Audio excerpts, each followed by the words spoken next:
Hey, what's up? It's another day here in paradise. Africa is paradise. And when I say Africa is paradise, I mean it's a place to do business, to do unimaginable. We have to understand Africa is the mother of the entire Western development and industrialization, which took place two 2 centuries ago. And now we have to keep in touch with its hospitality. These are some of the things, and I have tried my best to have the best interest of Africa as a society, whereby we are treated equally, we are provided for, and we are given the mantle to lead our resources and govern ourselves, of which it has not been the case. The reason why it has not been the case is simply because when the colonial masters established their imperialistic beacons through establishing the leadership in Africa that will only favor them, we had a very big problem since that time up to date. And now, when I'm wearing a military cap, it's a sign of rebelliousness towards the oppressors. We have witnessed so many things happening in Africa, but nobody cares. Everybody looks at it and then he says it's normal. We are normalizing rebelliousness in Africa. It's all started in the West Africa region. I raised a topic here a year ago concerning the coup in uh, in Mali, and the reason why I didn't go into details is simply because I anticipated what we are experiencing right now. Now is a regional coup, rebelliousness that is taking place.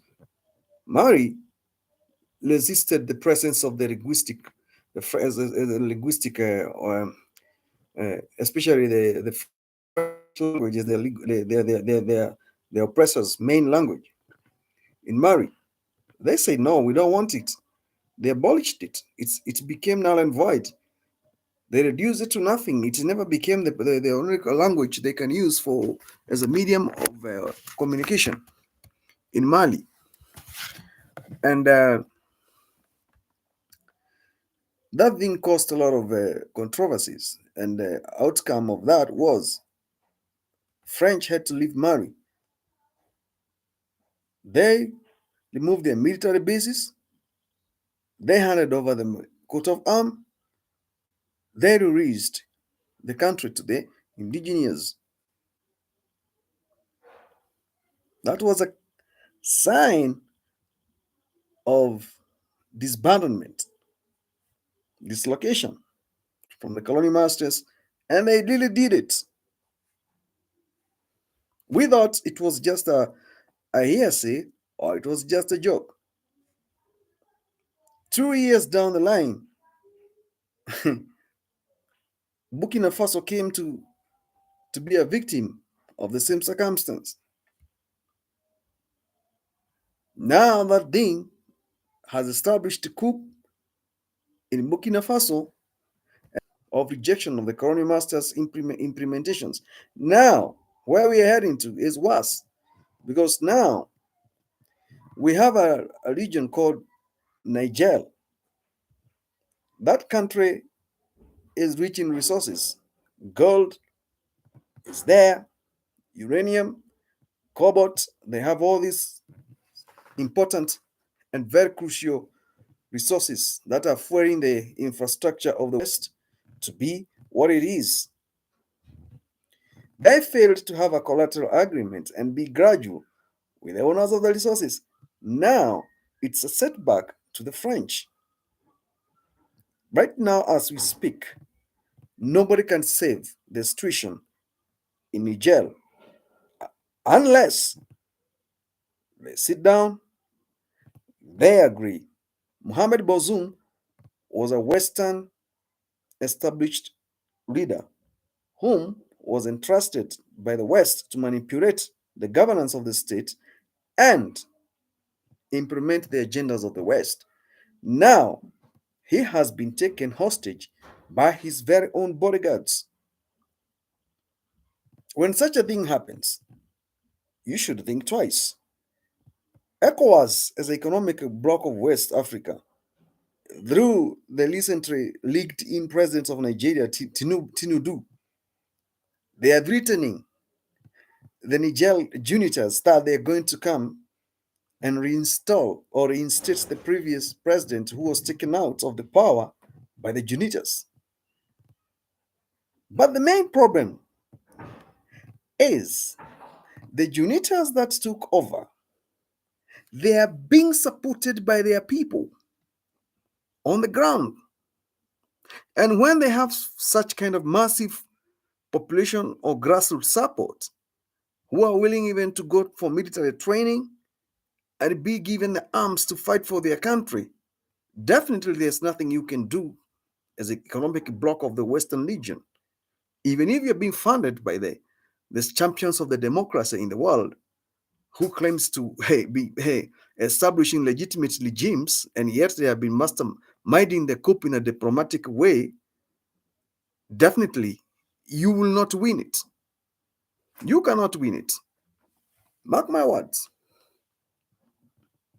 That's the bitter truth. And we have to speak about it outrightly. If we hide more information to come out and try to blackmail us, then we'll definitely not be making any move forward. Right now, as we speak, we need to have what we call a comprehensive African drafted development and leadership policy. That even if we have to abolish the colonial driven constitutions out of Africa as a whole, because that's what has been going on, we are better off. And we need to embrace that. Niger has set a very good example that it is willing to die for its own fulfilling theme of safeguarding and self-rule and management of its own resources without being interpreted on by the French. This is not an easy move. It takes the courage. The Americans, they have to withdraw their drone station there, which they are using to fight the terrorism, and all their logistics, as they have been claiming, is the hub for their own operations. But in order for them to be able to work there, they have to comply with the JUNITAs right now as we speak, which is not an easy thing. Which is not an easy thing. Whatever the JUNITAs are setting is what the rest will comply with. They are claiming the Wagner, the Russian mercenaries, are the ones that are helping the JUNITAs to establish the coup because they are interested with the uranium. Definitely, Russia has its own resources. And definitely, Russia knows very well if they pioneer establishment of the JUNITA regime in Niger, there's going to be a setback.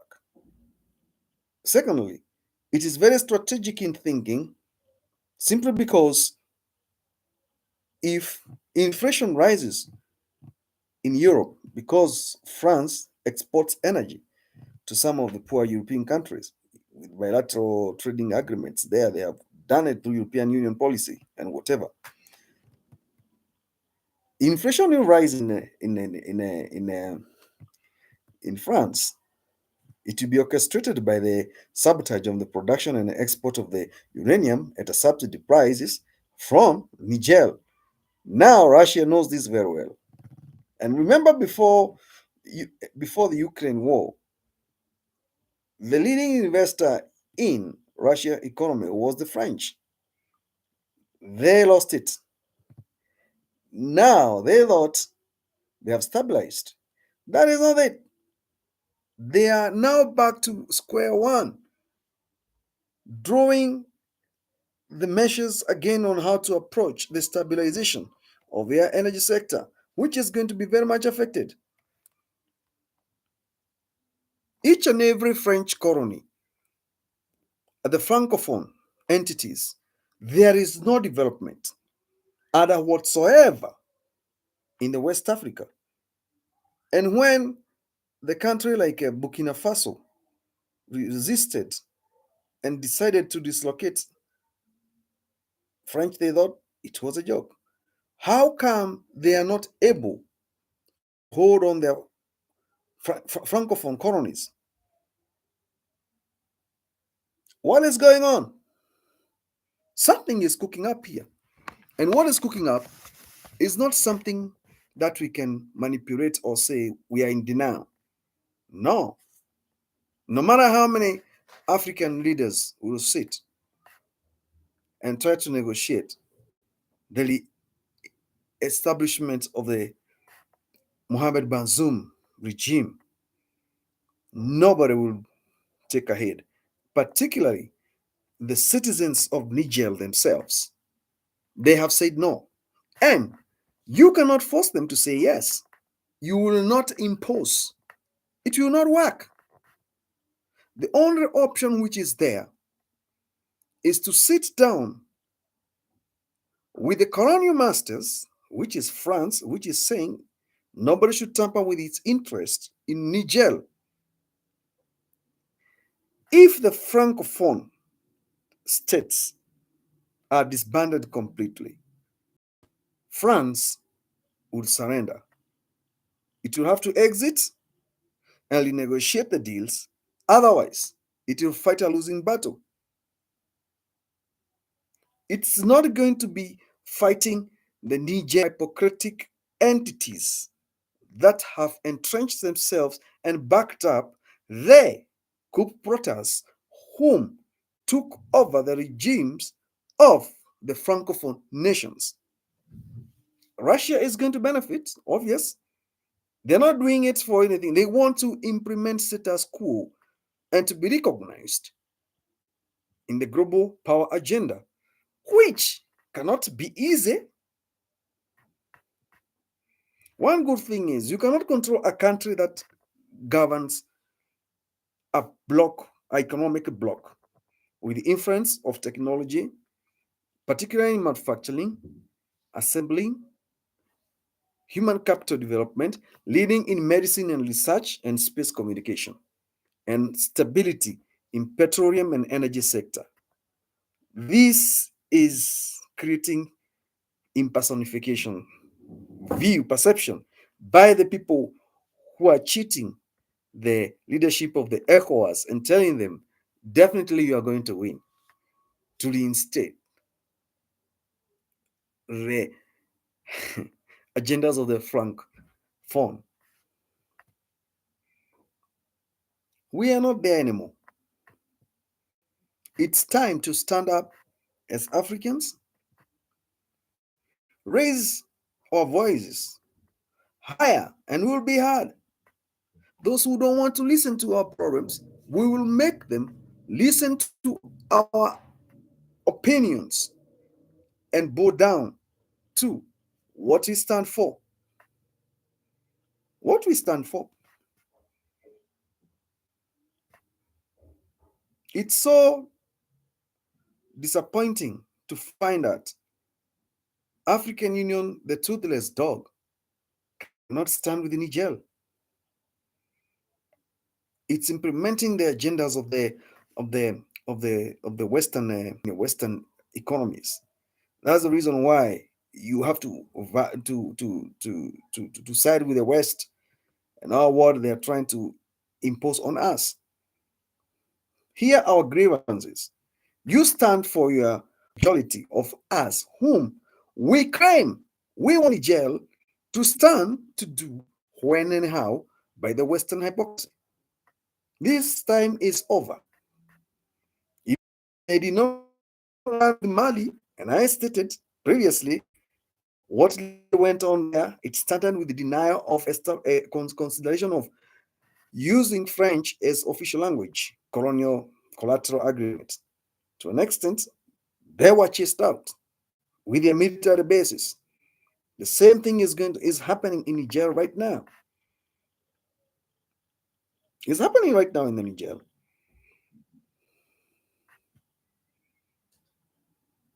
And nobody will stop it. You can go whenever you want to go. We are not going to witness another new colonialism taking place. I spoke about China and Chinese loans and everything to the African continent. You did not take it very seriously. Go back to my archives on the videos I did some years back, 2 years ago. I was speaking about the same thing. Now we are dealing with the problem of resistance. Resistance that is taking place in the midst of the younger generation that has a very bitter past of what their parents or the previous generations that sold them out or compromised or fought so hard to have a leverage ground with the masters of the oppression. So, what do we do? What next? We are not going to say no. We are going to say yes to our problems. I wish you can hit that subscription button, listen to my conversation, and try to figure out exactly what I'm trying to talk about here. You can comment or reach out to me or my email address. We will take it from there. Have a good evening.